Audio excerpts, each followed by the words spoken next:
Para sa may mga sip-sip na katrabaho, mag-resign ka na.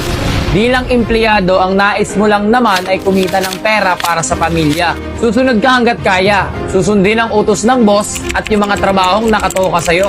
Yan lang yung dapat mong bantayan bilang isang namamasukan.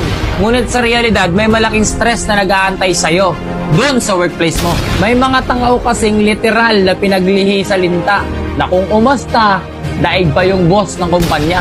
Yung hindi ka makakatakas sa mala CCTV niyang mata. Yung para siyang si Jollibee na bida-bida. At lagi ang employee of the month dahil ang alam nila, anghel siya. Parehas lang naman kayo ng sahod pero pag umasta parang tagapagmana na. Kaya kung meron kang mga katrabaho na ganito ugali at asta, mag-resign ka na. Ma'am, I quit. I resign. Mahal ko trabaho ko pero mas mahal ko yung sarili ko. Hayaan mo na siya na yung gumawa ng mga trabaho. Total, bida-bida naman yan, di ba? At kung ikaw yung may-ari ng negosyo na may ganyang empleyado, sibakin mo na. Masasayang lang yung ibang tao na porsigido at seryoso dun sa trabaho nila. Kaya ikaw, hindi mo deserve yung mga ganyang katrabaho.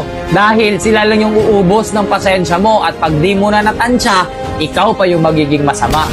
May pangga, I ain't looking for another. Ikaw lang baby girl, I